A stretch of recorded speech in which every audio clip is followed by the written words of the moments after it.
तो बच्चों हम पढ़ रहे हैं इलेक्ट्रिक डाइपोल, और लास्ट वीडियो में हमने डिस्कस किया था कि इलेक्ट्रिक डाइपोल क्या होता है, फिर इलेक्ट्रिक डाइपोल मोमेंट क्या है, और हम पढ़ रहे थे electric field due to dipole, जिसमें 3 केसेस आते हैं, है ना। 3 केसेस को हम डिस्कस कर रहे थे। पहला क्या, electric field due to a dipole on axial line. अगर कोई पॉइंट एक्सियल लाइन पे है तो वहां पर इलेक्ट्रिक फील्ड की वैल्यू। फिर electric field due to a dipole on equatorial line. अगर कोई पॉइंट इक्वेटोरियल लाइन पे है, माने परपेंडिकुलर बाइसेक्टर पे है, तो वहां पर फील्ड की वैल्यू। और थर्ड हमने जो आज डिस्कस करना है वो क्या है, एट एनी अदर पॉइंट। अगर कोई और पॉइंट होगा जो ना तो एक्सियल पोजीशन पे है ना इक्वेटोरियल पॉइंट पे है, इक्वेटोरियल पोजीशन पे है, तो वहां पर अगर हमें इलेक्ट्रिक फील्ड निकालनी है तो कैसे फाइंड करेंगे। तो आज का हमारा टॉपिक क्या है, पहला electric field due to a dipole at any other point. किसी भी अदर पॉइंट पे हमें फील्ड निकालनी है। क्लियर? तो चलिए डिस्कस करते हैं इसको। इलेक्ट्रिक डाइपोल, अब हम सबको पता है कि इलेक्ट्रिक डाइपोल का मीनिंग है दो इक्वल एंड ऑपोजिट चार्जेस हैं जिनमें कुछ सेपरेशन है।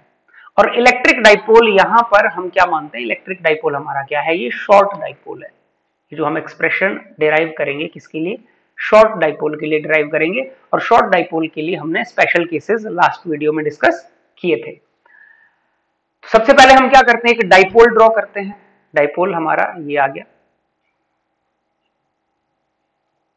माइनस क्यू प्लस क्यू, ठीक। और डाइपोल के सेंटर को हम क्या कहते हैं, ओ। क्लियर? अब जो डिस्टेंस होती है वो डाइपोल की लेंथ को हम बोलते हैं 2a। फर्स्ट पार्ट भी है, सेकंड पार्ट भी है, ये भी हमने लास्ट वीडियो में देखा। कोई पॉइंट P है जहां पर हमें electric field due to this dipole निकालनी है। मान लो ये पॉइंट P हमारा है, यहां ये क्या है, पॉइंट P, जहां पर हम इलेक्ट्रिक फील्ड निकालना चाहते हैं इस डाइपोल की वजह से। तो इलेक्ट्रिक फील्ड निकालने के लिए हम क्या एज्यूम करते हैं, इस पॉइंट पे हम एक टेस्ट चार्ज एज्यूम करते हैं, यूनिट पॉजिटिव चार्ज Q0, ठीक। और इस पे किस तरह से फोर्स लग रही है, क्या उसका डायरेक्शन है, अकॉर्डिंगली हम क्या करते हैं, उसको फाइंड करते हैं। अब डाइपोल क्या है, बहुत शॉर्ट डाइपोल है, माने इसकी लेंथ काफी छोटी है। लेट्स से P पॉइंट की जो डिस्टेंस है O से वो कितनी है, R है। तो हम यहां से डिस्टेंस क्या करते हैं, यहां से लेंथ ड्रॉ करते हैं। P पॉइंट्स की डिस्टेंस जो है O से कितनी है, लेट्स से R, ठीक। और ये R जो है ये हॉरिजॉन्टल के साथ लेट्स से एंगल कितना बना रहे, थीटा। ये एंगल कितना है, थीटा। क्लियर? डाइपोल मोमेंट की डायरेक्शन हम सबको पता है वो होती है नेगेटिव टू पॉजिटिव चार्ज। तो जो P वेक्टर होगा, P वेक्टर की डायरेक्शन होगी नेगेटिव से पॉजिटिव की तरफ, from left to right. Clear? इस डाइपोल मोमेंट वेक्टर को हम क्या करते हैं, रिजॉल्व करते हैं इसके क्या, रेक्टेंगुलर कंपोनेंट्स में हम रिजॉल्व करते हैं। तो एक कंपोनेंट आएगा इसका क्या, अलोंग, एक कंपोनेंट आएगा इसका अलोंग R, ठीक है। R को हम क्या करते हैं, R को एक कंपोनेंट आएगा अलोंग R, ठीक। R के अलोंग जो कंपोनेंट आएगा उसको हमने रिजॉल्व किया किसका, P वेक्टर का। P वेक्टर का R के अलोंग जो कंपोनेंट आएगा वो क्या आएगा, P cos थीटा, क्योंकि cos थीटा जहां थीटा होता है उस साइड cos लगता है। और इसके परपेंडिकुलर जो कंपोनेंट आएगा बच्चों, इसका परपेंडिकुलर कंपोनेंट ऐसे है परपेंडिकुलर, वो क्या आएगा, P sin थीटा। P माने डाइपोल मोमेंट का small p sin theta. Clear? तो थीटा की तरफ P cos थीटा और उसके परपेंडिकुलर P sin थीटा। अब P cos थीटा जो है, हमने डाइपोल मोमेंट वेक्टर है ना, डाइपोल मोमेंट वेक्टर देखो इधर की तरफ है P वेक्टर, इसको रिजॉल्व कर दिया, एक कंपोनेंट इधर P cos थीटा, थीटा की तरफ, और एक कंपोनेंट इसके परपेंडिकुलर क्या, P sin थीटा। हमने ऐसे इसको रिजॉल्व कर दिया। रिजॉल्व करने का क्या फायदा हुआ, अब P cos थीटा के लिए ये जो P पॉइंट है, P ये छोटा p क्या है, डाइपोल मोमेंट वाला P cos थीटा के लिए ये जो पॉइंट है, ये जो टेस्ट चार्ज है, ये एक्सियल लाइन पे आ गया। और P sin थीटा के लिए ये जो पॉइंट है P, या ये जो टेस्ट चार्ज है, इक्वेटोरियल लाइन पे आ गया। तो एक्सियल और इक्वेटोरियल का हम केस ऑलरेडी पढ़ चुके हैं, ठीक। तो यहां से P cos थीटा से हमें पता है, जब P cos थीटा जो है माने जो एक्सियल लाइन है, एक्सियल लाइन वाले केस में जो इलेक्ट्रिक फील्ड की डायरेक्शन है वो सेम डायरेक्शन होती है ना। एक्सियल फील्ड में इलेक्ट्रिक फील्ड की, एक्सियल जो हमारी फील्ड हमने निकाली थी, है ना, एक्सियल लाइन पे जब डाइपोल था तो थीटा 0 था। माने डाइपोल मोमेंट में, डाइपोल मोमेंट का जो एंगल बन रहा था, जो डाइपोल मोमेंट का एंगल बन रहा था R के साथ, वो क्या बन रहा था, 0 एंगल था आगे, ठीक। फील्ड और डाइपोल मोमेंट में आपने देखा होगा सेम डायरेक्शन थी, इलेक्ट्रिक फील्ड और पी वेक्टर की सेम डायरेक्शन थी एक्सियल लाइन में, तो माने यहां पर पी कॉस थीटा की वजह से फील्ड होगी ऐसे सेम डायरेक्शन में, field due to P cos theta माने एक्सियल वाले कंपोनेंट की वजह से। और जो आपका पी वेक्टर था वो बिल्कुल ऑपोजिट डायरेक्शन में था इलेक्ट्रिक फील्ड के इक्वेटोरियल वाले केस में, एंगल 180 बन रहा था। ठीक, तो माने ये जो पी साइन थीटा है इक्वेटोरियल वाली इक्वेटोरियल पोजीशन है, इसके लिए फील्ड क्या बनेगी, बिल्कुल ऑपोजिट, ये इक्वेटोरियल। क्लियर? ठीक है, अगर आपने लास्ट वीडियो देखी होगी एक्सियल और इक्वेटोरियल वाली तो आपको ये बात बिल्कुल क्लियर होगी कि एक्सियल लाइन के लिए जो फील्ड की डायरेक्शन है और डाइपोल मोमेंट की डायरेक्शन है वो सेम है, माने पी कॉस थीटा और ई की डायरेक्शन सेम होनी चाहिए इलेक्ट्रिक फील्ड की, और इक्वेटोरियल में ये एंगल 180 होता है, डायरेक्शन बिल्कुल ऑपोजिट। तो जो नेट फील्ड आएगी इनका रिजल्टेंट क्या, इमेजिनरी पैरेललोग्राम कंप्लीट करते, नेट फील्ड आएगी ऐसे कुछ, ये आ गई नेट फील्ड। ठीक है, नेट फील्ड क्या करते हैं हम ड्रॉ करते हैं, शॉर्ट डाइपोल मिटा देते हैं, हमें पता है ये शॉर्ट डाइपोल के लिए, तो नेट फील्ड आ गई ये।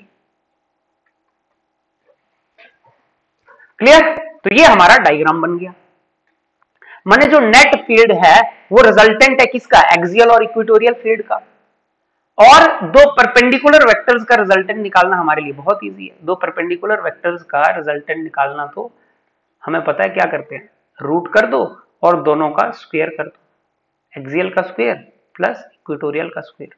अब एक्सियल और इक्वेटोरियल की वैल्यू हमने लिखी हुई है लास्ट टाइम, देखिए एक्सियल वाली जो वैल्यू थी वो क्या थी, शॉर्ट डाइपोल के लिए 2kp divided by R cube, और जो इक्वेटोरियल वाली वैल्यू थी शॉर्ट डाइपोल के लिए वो क्या थी, kp divided by R cube. Clear? अब यहां पर हमारे पास p नहीं है, वहां पर तो p था डाइपोल मोमेंट, यहां पर p को हमने रिजोल्व कर दिया उसके कंपोनेंट में, तो एक्सियल के केस में p की जगह कौन आ जाएगा, p cos थीटा, तो p की जगह कौन आ गया, p cos थीटा, और इक्वेटोरियल के केस में p की जगह कौन आ जाएगा यहाँ पे, p sin थीटा, तो यहां पर क्या लगा देंगे, p sin थीटा। क्लियर? तो ये वैल्यू तो हमें पता ही है, तो ई नेट की वैल्यू कितनी आ गई, देयरफॉर ई नेट की वैल्यू निकाल लेंगे, ये वैल्यूज पुट कर दो आप, 2kp cos theta divided by R cube, इसका क्या आ जाएगा square, plus kp sin theta divided by R cube का स्क्वायर। अब इसको क्या करेंगे, सिंप्लीफाई करेंगे और हमारा आंसर आ जाएगा। सिंप्लीफाई करते हैं, देखिए ई नेट की वैल्यू कितनी आ गई, E net is equal to 2kp का स्क्वायर जब हम क्या करेंगे 2kp का स्क्वायर करेंगे तो कितना आ जाएगा, देखो 4k square p square cos square theta, और नीचे कितना आ गया r6, और यहां कितना आ गया k square p square sine square theta divided by r6। अब जो चीजें कॉमन है उनको कॉमन ले लीजिए आप,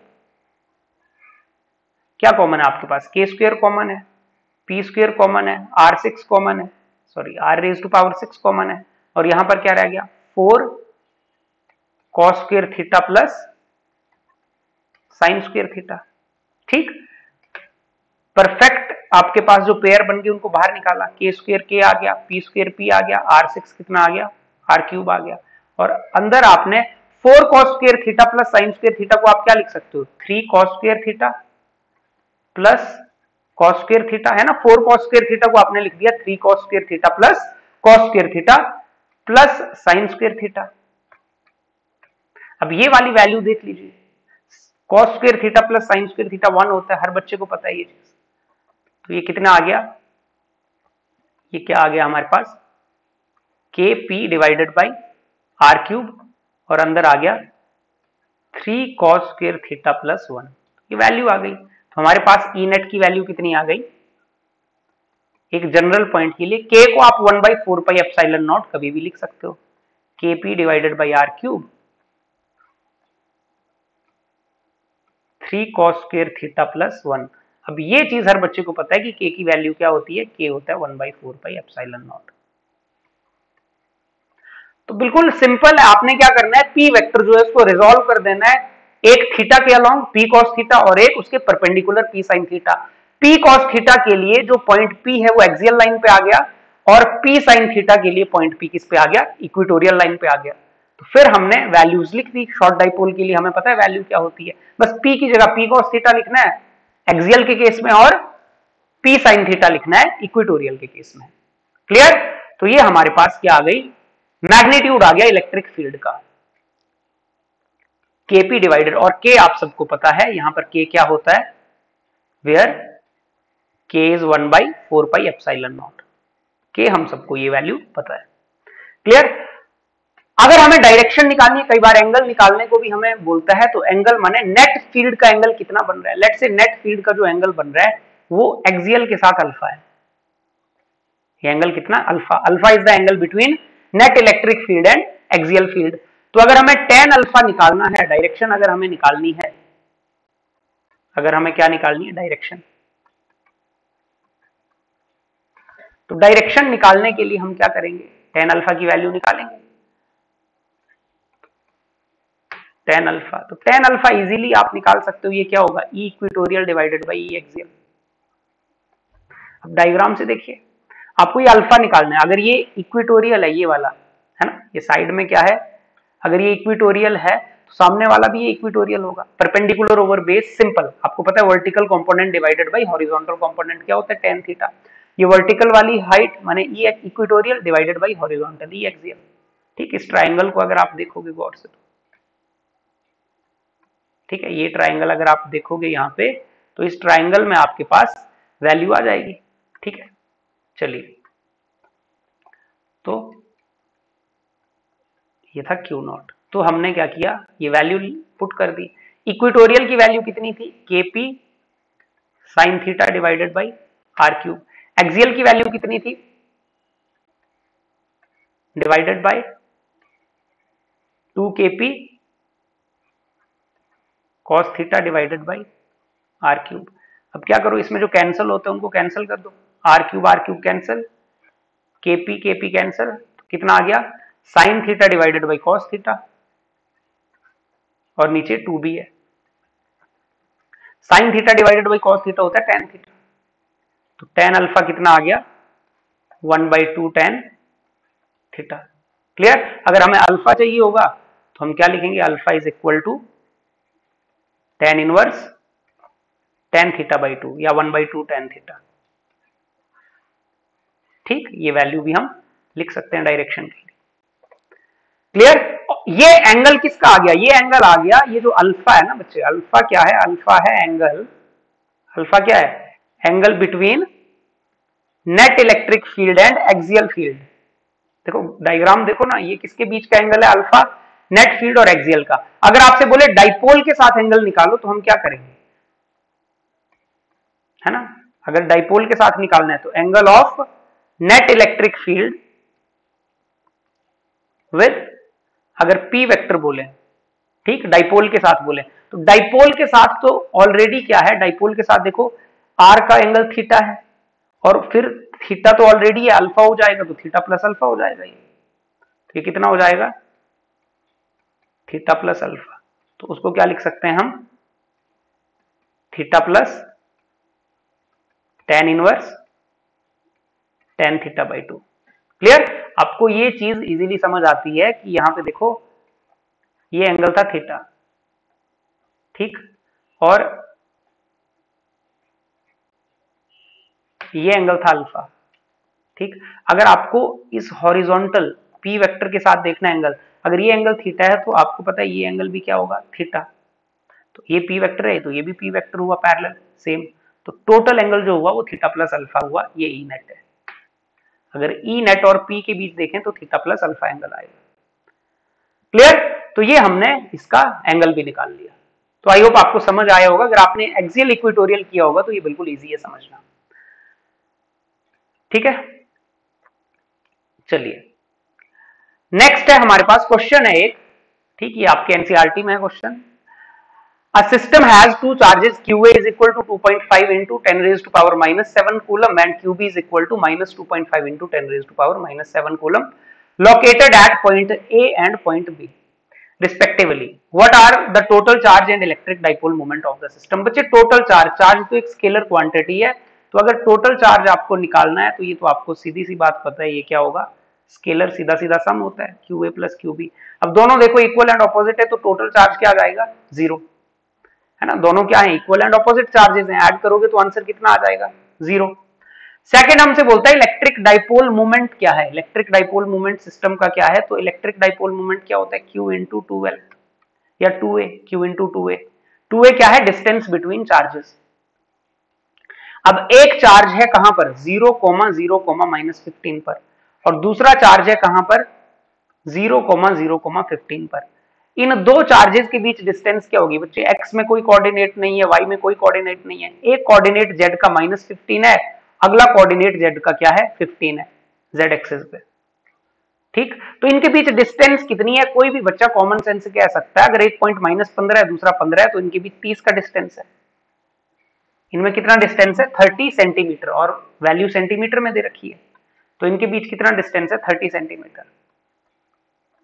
ठीक, इजीली हम लिख सकते हैं कितना है, 30 सेंटीमीटर का डिस्टेंस है। और चार्ज Q तो मैग्नीट्यूड होता है किसी भी चार्ज का, Q कितना है, 2.5 इंटू 10⁻⁻7 इंटू 30 सेंटीमीटर। ये 2A की वैल्यू कितनी आएगी, 2A इक्वल टू 30 सेंटीमीटर, ये डिस्टेंस होती है। 30 सेंटीमीटर नहीं लिखेंगे हम, मीटर में लिखेंगे तो 0.3। ठीक, तो इसको आप इजीली ऐसे लिख सकते हो, 0.75 इंटू 10⁻⁻7, और डाइपोल का यूनिट क्या हो गया, डाइपोल मोमेंट का कूलम मीटर। चाहो तो ऐसे स्टैंडर्ड फॉर्म में लिख लो, 7.5 इंटू 10⁻⁻8 कूलम मीटर। क्लियर। आपसे अगर वेक्टर फॉर्म में पूछा जाए तो वेक्टर फॉर्म में भी आंसर दिया जा सकता है। वेक्टर फॉर्म में कैसे आंसर देते हैं, देखो वेक्टर फॉर्म में डाइपोल को ऐसे लिखा जाता है, ये चीज भी आप समझ सकते हैं। मान लो अगर ऐसे लिखना है P वेक्टर, तो इसको क्या लिखेंगे, Q तो स्केलर है, चार्ज तो क्या है, स्केलर, इंटू 2A, A के ऊपर वेक्टर लगा दो, तो इसको ऐसे वेक्टर फॉर्म में लिख दिया। अब A वेक्टर 2 तो ऐसे ही है ना, 2 तो क्या है, हमें पता है ये डिस्टेंस ही होती है बेसिकली। 2A तो क्या है, 2A हमने इसीलिए कंसीडर किया है ताकि कैलकुलेशन हमें इजी हो जाए, हमारे लिए कन्वीनियंट हो जाए, बाकी है ये डिस्टेंस ही कि एक चार्ज से दूसरे चार्ज की डिस्टेंस। तो ये जो भी वेक्टर होता है ना 2A वेक्टर, इसको इजीली हम निकाल सकते हैं कैसे, अगर आपने पढ़ा होगा डिस्प्लेसमेंट वेक्टर। डिस्प्लेसमेंट वेक्टर जैसे मान लो एक पॉइंट होता है x1 y1 z1 और दूसरा पॉइंट क्या है x2 y2 z2। अगर इनके लिए हमें लेंथ या डिस्प्लेसमेंट वेक्टर निकालना है तो ये क्या करते हैं हम, x2 minus x1 i cap plus y2 minus y1 j cap, अब सबने ये पढ़ा होगा +1 में, और z2 minus z1 k cap. ठीक, तो इजीली हमारे पास ये लेंथ वाला वेक्टर आ जाता है कि अगर ये पॉइंट A है, A के कोऑर्डिनेट है, ये B के कोऑर्डिनेट है, और हमें ये वेक्टर चाहिए, सिंपली आप इसको R वेक्टर भी बोल सकते हो, है ना। अगर आपको ये वेक्टर R चाहिए, AB वेक्टर, R वेक्टर माने, ठीक है, AB वेक्टर जो भी आपको इसकी वेक्टर फॉर्म चाहिए तो आप क्या करते हो, इस तरह से निकाल लेते हो। क्लियर। तो सिंपल हम क्या करते हैं, अगर हमें वेक्टर फॉर्म में लिखना है तो ऊपर हम लिख सकते हैं उसको वेक्टर फॉर्म में। चलिए लिखते हैं, पूछा नहीं है हमसे, अगर पूछा जाएगा तो आप वेक्टर फॉर्म भी लिख सकते हैं। ठीक, अब अगर वेक्टर फॉर्म हमें इसकी लिखनी होगी तो हम क्या लिखेंगे, सीधा ये जो 2A वेक्टर है इसको लिखूंगा मैं, देखो x वाले कोऑर्डिनेट्स तो है ना, 0 माइनस 0 0 0 माइनस 0, z वाला कोऑर्डिनेट है, ये देखो ना, ये है आपके पास x1 y1 z1, और ये क्या है x2 y2 z2। तो x2 minus x1 y2 minus y1 हो तो 0 0 है, सीधा आएगा हमारे पास क्या, z2 माइनस z1, और इसके साथ लगता है k क्या, तो ये कितना आ जाएगा, 15 माइनस माइनस 15 तो ऐड हो जाएगा 30 k कैप, ये कितना आ जाएगा 30 k कैप। तो अगर वेक्टर फॉर्म में मुझे आंसर लिखना पड़ेगा तो मैं यहां पे ऊपर लिख देता हूं, अगर वेक्टर फॉर्म में मुझे आंसर लिखना है डाइपोल मोमेंट का कि P वेक्टर की वैल्यू कितनी है, तो मैं क्या लिखूंगा, Q इंटू 2A वेक्टर कितना आ गया 30 k cap. 30 k cap actually अगर ये सेंटीमीटर में है तो 0.3 लिख दें तो ज्यादा बेटर है हमारे लिए, ये सेंटीमीटर में है तो इसको हम क्या लिखते हैं 0.3 k कैप मीटर में हो जाएगा, तो यहां पर हम इसको 0.3 k कैप। ठीक, तो आप ऐसे भी लिख सकते हो, Q की वैल्यू भर दोगे इजीली और k कैप लगा दोगे। ठीक, Q की वैल्यू आपने रख दी 2.5 इंटू 10 की पावर माइनस 7 इंटू 0.3 के कैप, ठीक। और ये वैल्यू आप मल्टीप्लाई कर चुके हो, 7.5 इंटू 10 की पावर माइनस 8 के कैप आएगी डायरेक्शन, ठीक। तो वेक्टर फॉर्म में भी हम लिख सकते हैं। ये एनसीईआरटी का आपका क्वेश्चन है। नेक्स्ट हमारा जो टॉपिक है वो है torque on a dipole in uniform electric field. जब यूनिफॉर्म इलेक्ट्रिक फील्ड में हम डाइपोल को रखते हैं तो वो टॉर्क एक्सपीरियंस करते हैं, और उस टॉर्क की वैल्यू कैसे निकालते हैं ये इस टॉपिक में हमने सीखना है। चलिए समझते हैं। लेट्स से हमारे पास क्या है, हमारे पास एक यूनिफॉर्म इलेक्ट्रिक फील्ड है। यूनिफॉर्म इलेक्ट्रिक फील्ड को हमने डिस्कस किया था इक्वली स्पेस्ड पैरेलल लाइन से हम क्या करते हैं, रिप्रेजेंट करते हैं। तो ये हमारी लेट्स से क्या है, यूनिफॉर्म इलेक्ट्रिक फील्ड है, इक्वली स्पेस्ड पैरेलल लाइंस ई, ठीक। इसमें हमने कोई डाइपोल प्लेस किया, ये लेट्स से हमारा क्या है, डाइपोल है, माइनस क्यू प्लस क्यू, और ये इसका सेंटर ओ। डाइपोल की लेंथ कितनी, ये भी ए और ये भी ए, 2a मानते हैं हम, ठीक। डाइपोल मोमेंट की डायरेक्शन क्या होगी आपको पता है, नेगेटिव से पॉजिटिव चार्ज, तो जो पी वेक्टर होगा, पी वेक्टर की डायरेक्शन होगी ये नेगेटिव से पॉजिटिव चार्ज की तरफ। लेट्स से पी वेक्टर और ई वेक्टर में एंगल कितना है, थीटा। थीटा क्या है, angle between P vector and E vector. तो थीटा क्या होता है, किस किस के बीच का एंगल है, ये angle between P vector and E vector, ये एंगल है, ठीक। अब डाइपोल को जैसे इलेक्ट्रिक फील्ड में हम रखे है ना, डाइपोल को हमने इलेक्ट्रिक फील्ड में रखा, तो डाइपोल के जो चार्जेस हैं, देखो नेगेटिव चार्ज और पॉजिटिव चार्ज, पॉजिटिव चार्ज पे फील्ड की तरफ फोर्स लगती है, पॉजिटिव चार्ज जो है वो फोर्स कहां एक्सपीरियंस करता है, फील्ड की तरफ। तो इस पे जो फोर्स लगेगी वो कहां लगेगी, इधर की तरफ,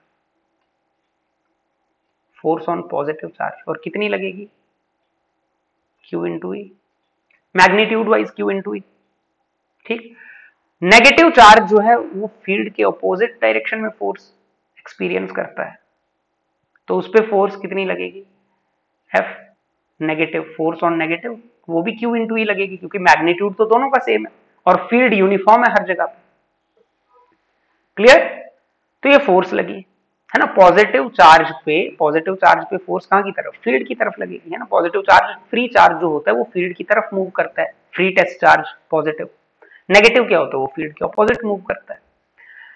अब फोर्स, अगर नेट फोर्स की बात की जाए, अगर हमसे पूछा जाए नेट फोर्स ऑन डाइपोल, क्या पूछा जाए, एफ नेट ऑन, ठीक। एफ नेट की वैल्यू अगर हमसे पूछी जाए कि नेट फोर्स कितनी है, तो बच्चे नेट फोर्स आएगी 0, क्यों, आगे की तरफ QE, पीछे की तरफ QE, तो नेट फोर्स कितनी हो गई, 0। जब भी यूनिफॉर्म इलेक्ट्रिक फील्ड में डाइपोल को रखेंगे तो नेट फोर्स किस पे, ऑन डाइपोल। जब भी एक डाइपोल को यूनिफॉर्म इलेक्ट्रिक फील्ड में रखेंगे तो उस पर नेट फोर्स कितना होता है, 0 होता है। फोर्स आपको पता है एक वेक्टर क्वांटिटी, आगे की तरफ QE, पीछे की तरफ QE, तो नेट फोर्स कितना हो गया, 0, QE माइनस QE, आगे की तरफ पॉजिटिव, पीछे की तरफ नेगेटिव। अब नेट टॉर्क की बारी आती है कि भाई नेट टॉर्क कितना होगा। तो जो फोर्सेस लग रही है किस पे, एक पॉजिटिव चार्ज पे, एक नेगेटिव चार्ज पे, इनका लाइन ऑफ एक्शन अलग है, इनका क्या है, लाइन ऑफ एक्शन अलग है। तो इसकी वजह से क्या, ये जो पॉजिटिव है, पॉजिटिव वाले को ये फोर्स रोटेट करना चाहेगा इस सेंस में, किसके अबाउट, डाइपोल के सेंटर के अबाउट, और नेगेटिव वाले चार्ज को रोटेट करना चाहेगा ये वाला फोर्स इस सेंस में, किसके अबाउट, सेंटर के अबाउट। तो डाइपोल एक्सपीरियंस क्या करेगा, डाइपोल एक्सपीरियंस करेगा टॉर्क अबाउट इट्स सेंटर, क्यों, क्योंकि लाइन ऑफ एक्शन अलग है। लाइन ऑफ एक्शन का मतलब क्या है कि अगर ऐसे होता कि भाई यहां पर एक नेगेटिव चार्ज है, यहां पर एक पॉजिटिव चार्ज है, अगर यहां पर लगता है पॉजिटिव इक्वल टू QE और यहां पर इधर लगता F negative equal to QE, तो अब देखो ना, लाइन, एक ही लाइन के अलोंग ये फोर्स लग रहे हैं, ये फोर्स क्या लग रहे हैं, दोनों एक ही लाइन के अलोंग। तो एक ही लाइन के अलोंग जब फोर्सेस लगेंगे तो ये एक दूसरे को कैंसिल कर देंगे और ये रोटेट भी नहीं करेगा, ये जो डाइपोल है ये रोटेट भी नहीं करेगा, क्यों, क्योंकि लाइन ऑफ एक्शन, जिस लाइन के अलोंग ये फोर्सेस लग रहे हैं वो लाइन बिल्कुल सेम है दोनों फोर्सेस के लिए। अब यहां पर ये लाइन ऑफ एक्शन सेम नहीं है, आप इस लाइन को एक्सटेंड करो, ये इधर और नीचे वाली ये, जब डिफरेंट लाइन ऑफ एक्शन के अलोंग हमें पता है कि फोर्सेस लगते हैं, इक्वल एंड अपोजिट फोर्सेस लगते हैं, तो क्या एक्सपीरियंस करती है, ऑब्जेक्ट जो है वो टॉर्क एक्सपीरियंस करता है। तो ये डाइपोल क्या एक्सपीरियंस करेगा, यहाँ टॉर्क एक्सपीरियंस करेगा। और इस टॉर्क की वैल्यू हम निकालना जानते हैं, टॉर्क हमें पता है वेक्टर क्वांटिटी है, हम इसको इजीली निकाल सकते हैं। अब सेंस ऑफ रोटेशन हमें साफ नजर आ रही है, ओ के अबाउट अगर आप राइट हैंड थंब रूल से देखो या ऐसे भी देखो तो क्लॉकवाइज सेंस में ये क्या कर रहा है, डाइपोल रोटेट कर रहा है। तो जो नेट टॉर्क होगा, नेट टॉर्क किसके अबाउट निकल रहा है, ये ओ के अबाउट, चलो नेक्स्ट उसमें देखते हैं। जो नेट टॉर्क है टाउ नेट, किसके अबाउट निकाल रहे हैं हम, अबाउट ओ। तो ये क्या होगा, tau positive plus tau negative. अच्छा दोनों टॉर्क ऐड क्यों हो रहे हैं, दोनों टॉर्क ऐड इसलिए हो रहे हैं क्योंकि उनका सेंस ऑफ रोटेशन सेम है। और टॉर्क होता क्या है, फोर्स इंटू परपेंडिकुलर डिस्टेंस, तो ये आ जाएगा फोर्स या perpendicular distance into force.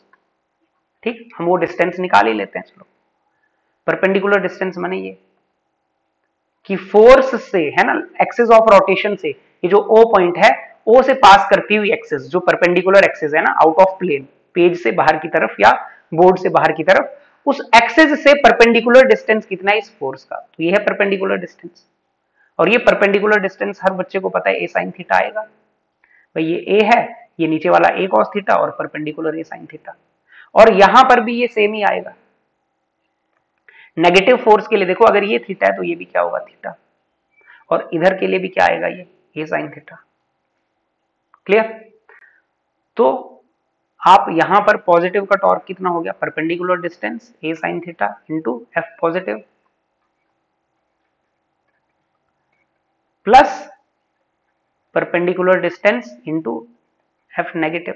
Values put कर दोगे तो ये कितना आ गया, ए साइन थीटा, इसकी वैल्यू कितनी है, क्यू इंटू ई, और आगे भी क्या है, ए साइन थीटा, और इसकी भी वैल्यू कितनी है, क्यू इंटू ई। क्लियर, वैल्यूज तो सेम है। अच्छा सेम ही बिल्कुल एग्जैक्टली वैल्यू सेम है तो 2 टाइम्स हो जाएगा। नेट टॉर्क अबाउट ओ कितना हो जाएगा, 2 A Q E sine theta, 2 times हो गई वैल्यू। अब इसको थोड़ा सा रीअरेंज कर लेते हैं, तो टाउ नेट कितना हो गया, क्यू इंटू 2a हमने अलग रख लिया, क्यू इंटू 2a क्या होता है, डाइपोल मोमेंट, और ठीक है क्यू इंटू 2a को अलग रख लिया और ई साइन थीटा अलग। अच्छा क्यू इंटू 2a क्या होता है, डाइपोल मोमेंट, तो पी ई साइन थीटा। तो टॉर्क कितना आ गया, टॉर्क का मैग्नीट्यूड आ गया P E sine theta. Theta क्या है, angle between P and E. Theta हमने लिखा है angle between P vector and E vector. अगर हमने वेक्टर फॉर्म लिखना है, ये तो आ गया मैग्नीट्यूड, अगर हम वेक्टर फॉर्म लिखेंगे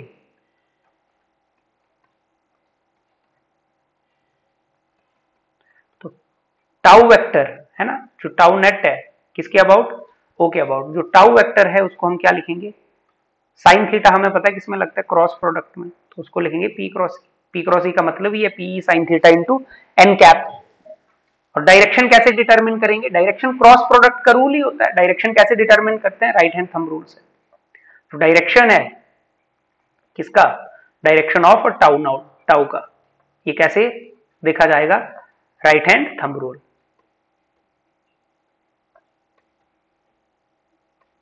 ठीक है, राइट हैंड थंब रूल हो गया, स्क्रू रूल हो गया।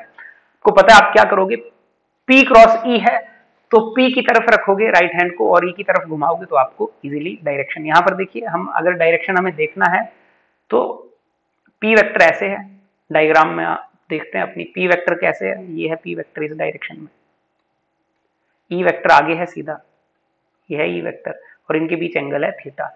P क्रॉस E का मतलब है P से E की तरफ रोटेट करो, तो P से E की तरफ रोटेट करो तो क्लॉकवाइज, और अंगूठा कहां की तरफ आपका, राइट हैंड का अंगूठा अंदर की तरफ, P से E की तरफ है ना। P क्रॉस E करोगे तो इनवर्ड आएगी, तो यहां पर डायरेक्शन इस केस में क्या आ जाएगी, इनटू द प्लेन आ जाएगी।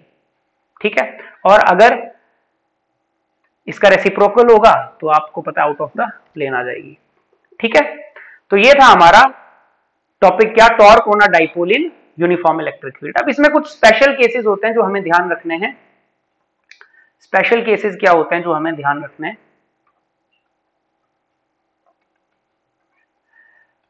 पहला क्या है, जब थीटा 0 होगा, अगर थीटा 0 डिग्री होगा तो जो टॉर्क आएगा वो क्या आएगा, पीई साइन 0।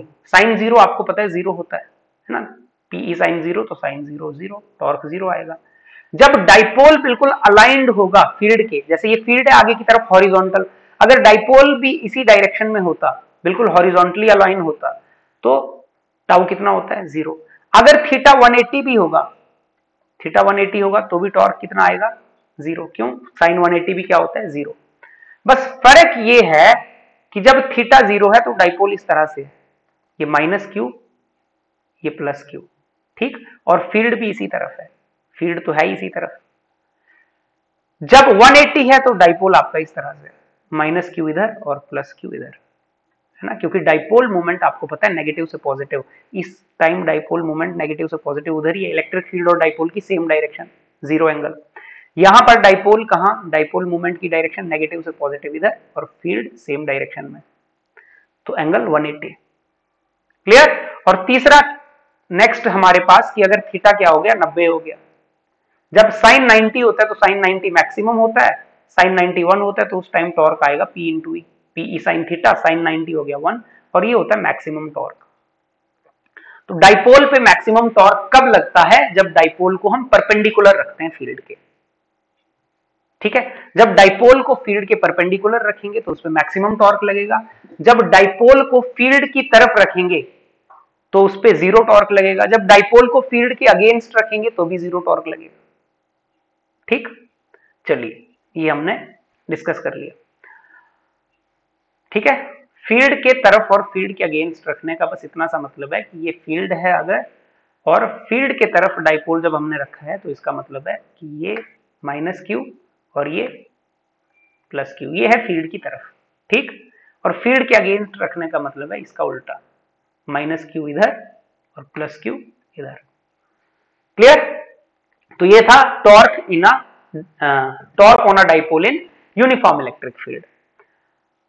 काफी इंपॉर्टेंट है, इससे रिलेटेड आपके ना एग्जाम में बहुत क्वेश्चन आते हैं, torque on a dipole in uniform electric field. तो आगे हम क्वेश्चन डिस्कस करते हैं, क्या क्या क्वेश्चन आ सकते हैं। N electric dipole with a dipole moment, dipole moment दिया है, माने हमें किसकी वैल्यू दी हुई है, पी की वैल्यू, हमें डाइपोल मोमेंट की वैल्यू दी हुई है, पी की वैल्यू कितनी दी है, 4 × 10⁻⁹ coulomb metre. Aligned at 30 degree in the direction of uniform electric field. अब इलेक्ट्रिक फील्ड के साथ है तो माने थीटा 30 डिग्री है। इलेक्ट्रिक फील्ड की वैल्यू भी दी हुई है, कितनी दी है, 5 × 10⁻⁴, ये भी एनसीईआरटी का क्वेश्चन है, Newton per coulomb. Calculate the magnitude of torque acting on the dipole, सिर्फ मैग्नीट्यूड निकालना है तो टॉर्क क्या आ गया, पीई साइन थीटा। अब फॉर्मूला लगाओगे इजीली आपके पास आंसर आ जाएगा। पी की वैल्यू आप रखोगे 4 × 10⁻⁹, ई की वैल्यू रखोगे 5 × 10⁴, साइन कितना है 30, साइन 30 होता है कितना, 4 5 20, 4 5 20, 10⁻⁹, 10⁻⁴, 10⁻⁻5, साइन 30 होता है 1/2, आ गया 10, 10 × 10⁻⁻5, और टॉर्क होता है न्यूटन मीटर, तो कितना आ गया ये 10⁻⁻4 न्यूटन मीटर। बिल्कुल इजी क्वेश्चन, आपको 1-2 नंबर का पेपर में आ सकता है एनसीईआरटी। नेक्स्ट क्या है हमारे पास, an electric dipole is placed in an electric field intensity, है ना, इलेक्ट्रिक फील्ड इंटेंसिटी माने ई की वैल्यू दी हुई है तो लिख लेते हैं 2 × 10⁵ newton per coulomb. At an angle of 30 degree, angle भी दिया हुआ है 30 डिग्री का, एक्सपीरियंसेस टॉर्क, अभी टॉर्क की वैल्यू दे रखी है कितनी, 4 newton metre. The charge on the dipole of dipole length 2 centimetre, dipole length माने 2a की वैल्यू, डाइपोल लेंथ कितनी दी होगी, दी है 2 सेंटीमीटर, 2 सेंटीमीटर का मतलब 2 × 10⁻⁻2 मीटर। क्लियर? हमें क्या निकालना है, हमें निकालनी है क्यू की वैल्यू। तो इजीली आप अगर फॉर्मूला लगाओगे, टॉर्क का फॉर्मूला क्या है, पीई साइन थीटा, पी की वैल्यू भर दो, पी क्या होता है, क्यू × 2a × ई साइन थीटा, आपको निकालना है क्यू, तो क्यू यहां से निकाल लो, क्यू कितना आ गया, tau divided by 2a E sine theta. ठीक है, आई होप सब बच्चों को ये समझ आया होगा। क्यू की वैल्यू कितनी आ गई, टॉर्क की वैल्यू रख दो 4, 2a की पूरी वैल्यू है, a की नहीं है वैल्यू, 2a लेंथ कितनी होती है 2a, तो ये कितना आ गया 2 × 10⁻⁻2 मीटर। ई की वैल्यू आपको दी हुई, आप वो वैल्यू पुट कर सकते हैं, कितनी है 2 × 10⁵ और साइन थीटा है 1/2, 1/2 साइन 30 कितना होता है 1/2 डायरेक्टली, तो 2 से 2 क्या हो गया कैंसिल हो गया, 2 से 4 क्या हो गया कैंसिल हो गया। तो यहां पे लिख देता हूं मैं Q कितना आ गया, ऊपर आ गया 2 और नीचे क्या है 10⁻⁻2 और 10⁵, तो ये हो गया 10⁻3, तो ये कितना हो गया 2, 10⁻3 ऊपर जाएगा तो 10⁻³ कूलम, माने कितना आ गया 2, 10⁻³ को बोलते हैं मिली, है ना, मीट्रिक प्रीफिक्स क्या होता है 10⁻³ का मतलब मिली, ठीक, तो Q आ गया 2 मिली कूलम, क्लियर। तो आपका ऑप्शन नंबर हो गया सी, क्या वैल्यू आ गई 2 मिली कूलम। बिल्कुल सिंपल क्वेश्चन, इस तरह के क्वेश्चन आपके पेपर में आते रहते हैं। नेक्स्ट हमारे पास क्या है, figure shows 4 orientation of an electric dipole in an external electric field, rank the orientations according to the magnitude of torque on the dipole. हमें मैग्नीट्यूड ऑफ टॉर्क देखना है। अब टॉर्क होता क्या है बच्चे, टॉर्क होता है P sin थीटा। डाइपोल्स सारे क्या हैं, डाइपोल सारे आइडेंटिकल हैं, सारे बराबर डाइपोल हैं। ये 1 2 3 4 जो आपको डायग्राम में दिख रहे हैं, आपके जो भी ये डाइपोल्स हैं, ठीक है, ये 1 2 3 4 ये सारे आइडेंटिकल डाइपोल्स हैं, ठीक है, माने इनके लिए इलेक्ट्रिक फील्ड सेम है, कांस्टेंट, डाइपोल मोमेंट भी वैल्यू सेम होगी क्योंकि ये बिल्कुल आइडेंटिकल है। तो माने टॉर्क किस पे डिपेंड करेगा, टॉर्क तो होगा साइन थीटा पे डिपेंडेंट, थीटा की वैल्यू पे तो बेसिकली टॉर्क डिपेंड करेगा, क्लियर। तो और थीटा किसके बीच का एंगल होता है, थीटा होता है P वेक्टर और E वेक्टर के बीच का एंगल। अच्छा पहले वाले डाइपोल के लिए देखिए P वेक्टर क्या, P वेक्टर का पहले वाले डाइपोल के लिए देखिए, पहले वाले डाइपोल के लिए P वेक्टर ये है, P वेक्टर होता है नेगेटिव टू पॉजिटिव, तो ये आ गया P वेक्टर इधर, और इलेक्ट्रिक फील्ड वेक्टर तो इधर ही है, ऐसा कुछ है, देखो इलेक्ट्रिक फील्ड वेक्टर है इधर की तरफ पहले डाइपोल के लिए, और P वेक्टर है इधर की तरफ। अच्छा बाहर वाला ये एंगल कितना है थीटा, ये बाहर वाला एंगल थीटा है, तो ये जो अंदर वाला एंगल बनेगा ये कितना होगा 180 माइनस थीटा होगा, अंदर वाला एंगल क्या होगा 180 माइनस थीटा, क्लियर। तो फर्स्ट डाइपोल के लिए जब आप वैल्यू रखोगे, जो फर्स्ट डाइपोल है देखो, उसके लिए जब आप साइन थीटा निकालोगे तो साइन जो होगा ये होगा 180 माइनस थीटा, और साइन 180 माइनस थीटा भी साइन थीटा होता है, माने क्या फर्क पड़ता है थीटा हो या 180 माइनस थीटा हो। दूसरे के लिए, सेकंड के लिए, सेकंड डाइपोल को देखो, P जो आएगा, ये जो P वेक्टर आएगा, ये है P वेक्टर की डायरेक्शन नेगेटिव से पॉजिटिव की तरफ, और ये है इलेक्ट्रिक फील्ड की डायरेक्शन आगे की तरफ, तो इनमें एंगल कितना दिया हुआ है ये थीटा, तो ये सीधा सीधा है, इसमें कुछ नहीं करने को है, इसमें तो साइन थीटा ही है। थर्ड डाइपोल के लिए देखो, तीसरा डाइपोल के लिए डाइपोल मोमेंट की डायरेक्शन ये नेगेटिव से पॉजिटिव, ये आ गया डाइपोल मोमेंट वेक्टर, और इलेक्ट्रिक फील्ड है उधर आगे की तरफ, ये आगे की तरफ, तो इनमें एंगल ये आ गया, ये थीटा है तो ये फिर से 180 माइनस थीटा। कुछ ऐसी कहानी बन रही है देखो थर्ड के लिए, इलेक्ट्रिक फील्ड इधर है और ये ऐसे है, और ये वाला एंगल कितना बन रहा है 180 माइनस थीटा। अच्छा चाहे साइन थीटा हो चाहे 180 माइनस थीटा, आप सबको पता है sine theta equal to sine 180 minus theta, तो ये भी साइन थीटा ही हुआ। और फोर्थ के लिए तो है ही थीटा, फोर्थ में तो देखने की क्या जरूरत है, देखो नेगेटिव से पॉजिटिव की तरफ ये डाइपोल आ गया फोर्थ का, और फील्ड तो उधर, और ये एंगल कितना है थीटा, तो फोर्थ के लिए तो है ही थीटा, ठीक। तो एंगल बिटवीन, हमें एंगल बिटवीन फर्स्ट केस में देखो सिंपल सी इतनी सी बात है कि आपको बस एंगल देखना है, एंगल देख के पता, क्योंकि इलेक्ट्रिक फील्ड सबके लिए सेम है, डाइपोल्स आइडेंटिकल हैं, तो P सबके लिए सेम है। पहले डाइपोल के लिए एंगल कितना है 180 माइनस थीटा, पहले डाइपोल के लिए एंगल कितना है 180 माइनस थीटा, और एंगल कौन सा देखा जाता है, एंगल देखा जाता है P वेक्टर और E वेक्टर के बीच का एंगल, P वेक्टर लेंगे नेगेटिव से पॉजिटिव की साइड। दूसरे के लिए आपने क्या निकाला थीटा आया एंगल, तीसरे के लिए क्या आ रहा है फिर से 180 माइनस थीटा, चौथे के लिए क्या आ रहा है थीटा। अब साइन के अंदर चाहे थीटा हो चाहे 180 माइनस थीटा हो, वो साइन थीटा ही होता है, प्रॉपर्टी है हमें पता है, साइन 180 माइनस थीटा भी क्या होता है साइन थीटा। तो मैंने सबका डाइपोल मोमेंट सेम है, आपको बोल रहा था rank the orientation according to magnitude of torque acting on dipoles, तो सब पे टॉर्क सेम है, सब पे टॉर्क क्या लगेगा, सेम लगेगा।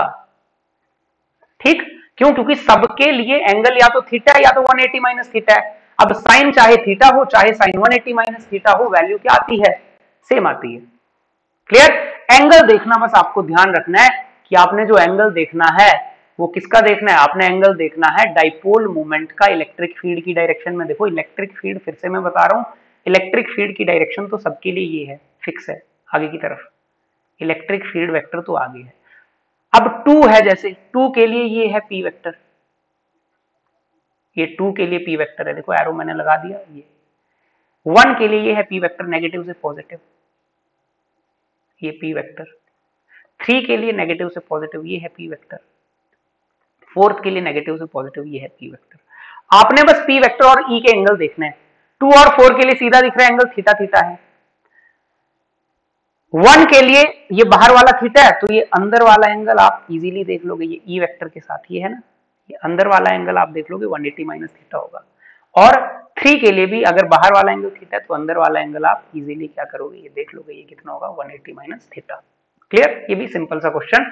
तो मैग्नीट्यूड क्या होगा, सबका इक्वल मैग्नीट्यूड होगा, सारे जो भी ये डाइपोल्स हैं इनका क्या होगा, इक्वल मैग्नीट्यूड। ठीक, तो आंसर आपका आ जाएगा, मैग्नीट्यूड क्या है, इक्वल। तो मैंने आंसर क्या होगा, τ1 इक्वल टू, ऐसा एमसीक्यू आपको आ सकता है, τ3 इक्वल टू τ4।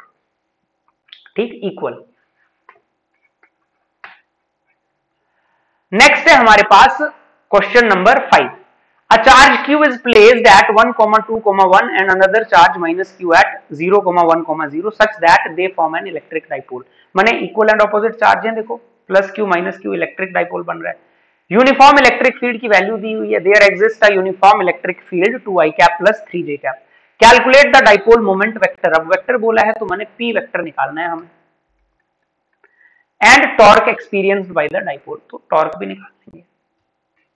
ठीक, पी वेक्टर मैंने आपको बोला, आपके पास देखो एक चार्ज है, दो चार्ज है, डाइपोल क्या होता है आपके पास, ये माइनस क्यू, ये प्लस क्यू। इस माइनस क्यू के कोऑर्डिनेट्स कितने, 0, 1, 0। प्लस क्यू के कोऑर्डिनेट्स कितने, 1, 2, 1। तो ये जो लेंथ वेक्टर है, 2a वेक्टर जो होगा, ये आप निकाल लो इजीली। 2a वेक्टर क्या होगा, x2 माइनस x1, 1 माइनस 0 कितना, 1 i cap, 2 minus 1 1 j cap, 1 minus 0 1 k cap.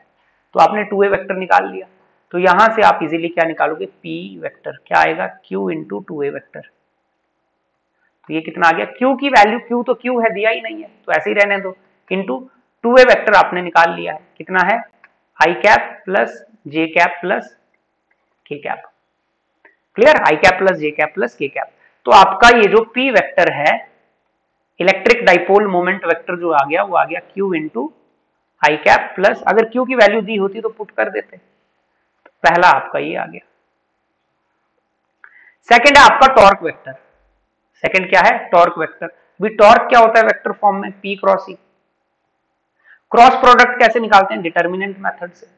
पहली लाइन में क्या लिखोगे, आई कैप, जे कैप, के कैप। सेकंड लाइन में p वेक्टर के कोफिशिएंट, p वेक्टर के कोफिशिएंट कौन है, 1 1 1 1 1 1। थर्ड में ई वेक्टर के कोफिशिएंट, ई वेक्टर के कोफिशिएंट है 2 3, के का है नहीं तो 0, 2 3 0। और इसको आप सॉल्व करोगे तो आपके पास आंसर आ जाए। बस याद रहे क्यू से मल्टीप्लाई होगा, किससे मल्टीप्लाई होगा, बाहर, बाहर क्यू से मल्टीप्लाई करना ना भूलना। क्यों, क्योंकि क्यू भी है ना साथ में पी के, तो पी क्रॉस ई जब आप करोगे तो बाहर आपने क्यू भी रहने देना है। ठीक, तो क्यू तो बाहर रहेगा ही रहेगा। अब क्रॉस प्रोडक्ट निकालना आई होप सबको आता होगा, तो इसको हमने निकाला 0 माइनस, आई कैप के लिए निकाला तो ये कितना आ गया,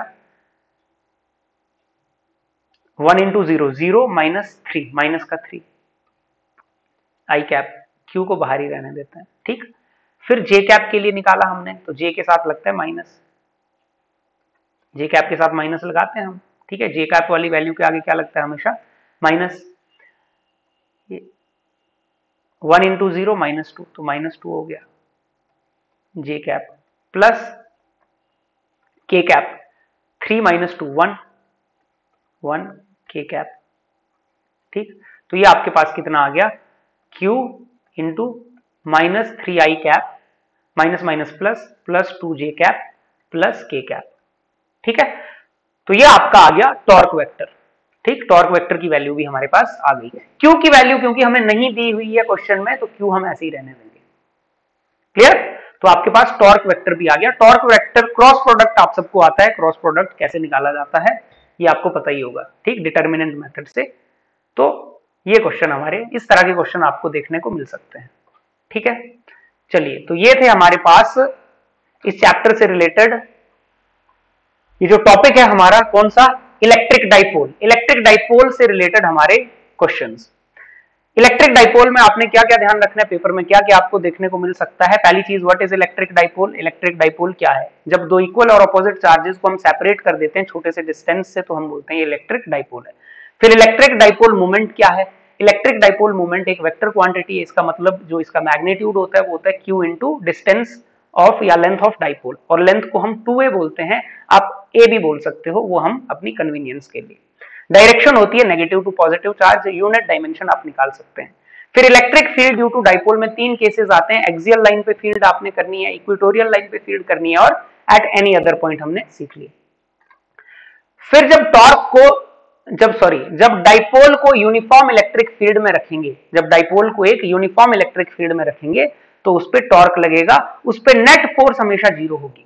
जब भी डाइपोल को यूनिफॉर्म इलेक्ट्रिक फील्ड में रखेंगे तो नेट फोर्स कितनी होगी, जीरो, लेकिन नेट टॉर्क उस पर जीरो हर केस में नहीं होगा। जब थीटा 180 होगा या थीटा 0 होगा तब उस पर टॉर्क जीरो होगा। अदरवाइज अगर थीटा कुछ 30 डिग्री, 40 डिग्री, 90 डिग्री होगा तो वो कुछ ना कुछ टॉर्क एक्सपीरियंस करेगा। और उस टॉर्क को हम कैसे निकालेंगे, ये हमारे पास हमने डेरिवेशन की और हमारा फॉर्मूला भी हो गया पीई साइन थीटा। मैग्नीट्यूड निकालना है तो पीई साइन थीटा, और अगर वेक्टर फॉर्म में निकालना है तो पी क्रॉस ई। ठीक, स्पेशल केसेस में थीटा 0 180 पे टॉर्क 0 होता है और थीटा 90 पे टॉर्क मैक्सिमम होता है। फिर हमने कुछ क्वेश्चन डिस्कस किए कि जैसे क्वेश्चन हमें पेपर में देखने को मिल सकते हैं। क्वेश्चन नंबर 2 हमने देखिए डिस्कस किया, ये एनसीईआरटी से है। फिर हमने क्वेश्चन नंबर 3 डिस्कस किया, ये आपके शायद किसी सैंपल पेपर या प्रीवियस ईयर में आ चुका है। फिर हमने क्वेश्चन नंबर 4 डिस्कस किया कि अगर कुछ फिगर बेस्ड क्वेश्चन आए तो हमें कैसे थीटा या वैल्यू से डिसाइड करना है। फिर हमने क्वेश्चन नंबर 5 डिस्कस किया कि वेक्टर फॉर्म्स में अगर निकालना हो तो कैसे हम क्वेश्चन को सॉल्व करेंगे। क्लियर, तो आगे मिलते हैं। अब नेक्स्ट टॉपिक हमारा होगा इलेक्ट्रिक फ्लक्स। ठीक है, ओके।